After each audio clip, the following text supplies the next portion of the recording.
DarkAce Narrative.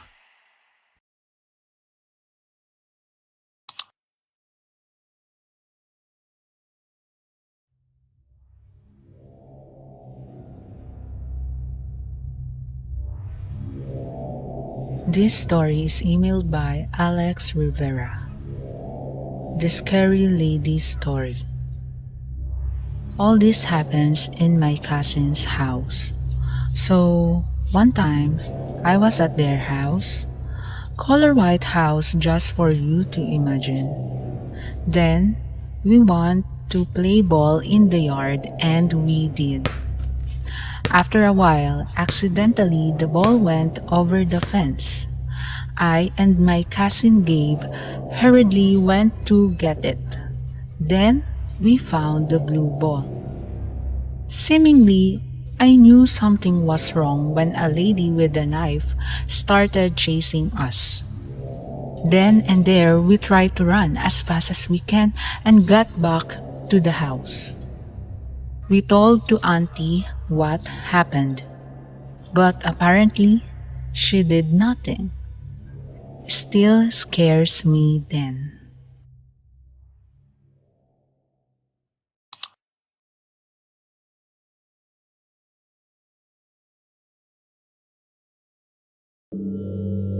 This story is emailed by Sofia Princivali.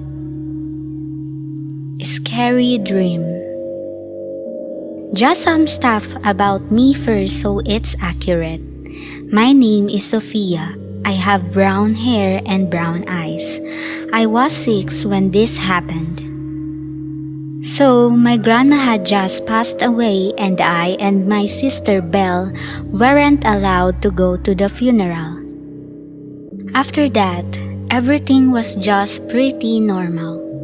But one night as I fell asleep at my stepmom's house, I woke up from a very creepy and scary dream about the spiders, and I saw my fist up in the air. I had always wanted my fist in the air when I sleep, so when it was time to wake up, I would wake up from my fist. Looking back, I really had no logic, but there was another thing. There was a hand touching my fist from the curtains. I freaked out. I kept shaking and I think the hand felt it. It quickly pulled away and it took me a while to get my hand down. I covered myself up in the blanket and cried. The next day, my father put a photo of Jesus next to the window and it never happened again.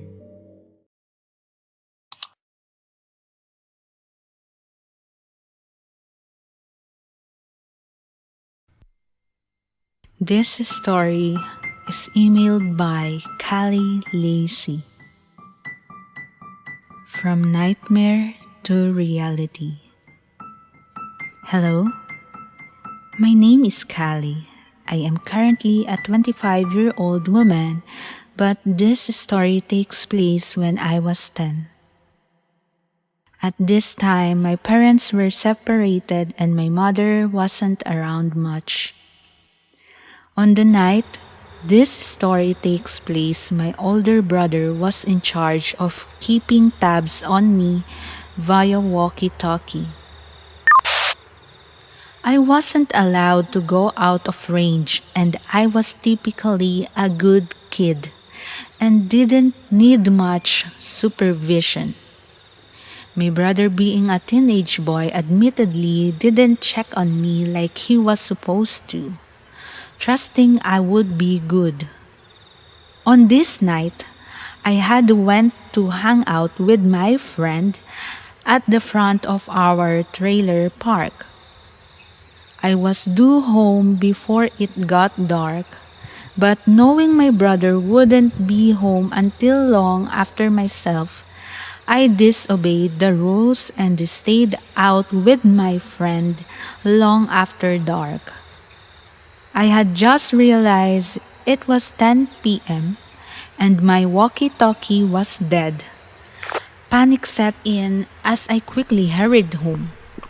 The park was dark with not too many lights, but I knew my way home by heart and wasn't too worried. I was young, but have always looked much older than my age due to my height.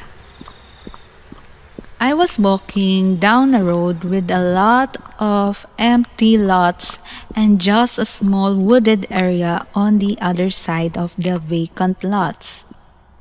There was only one trailer on the corner, and three older boys stood outside.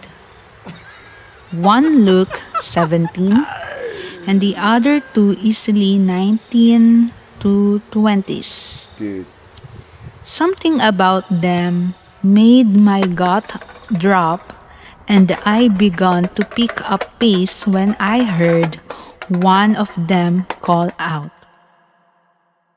"Hey girl, come over here." I pretended I didn't hear them and kept up pace when I heard them coming towards me quickly.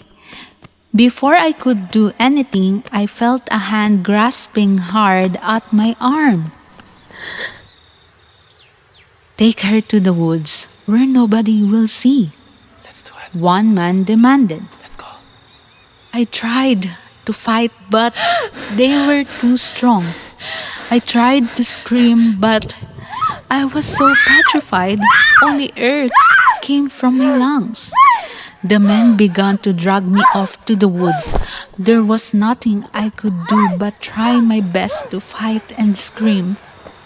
Two of them held me at a time as they each took turns violating me. Considering then I was easily a virgin, it hurt tremendously. I cried and tried so hard to fight, but I couldn't move as they held me. When the third and youngest boy took his turn, he wrapped his hands tightly around my neck, blocking my airway.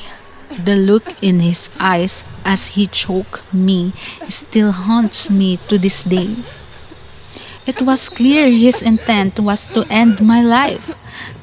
The last thing I remember before it all ended dark were white spots floating in my vision as he grinned from ear to ear, choking the life out of me, enjoying every minute of my pain and the struggle.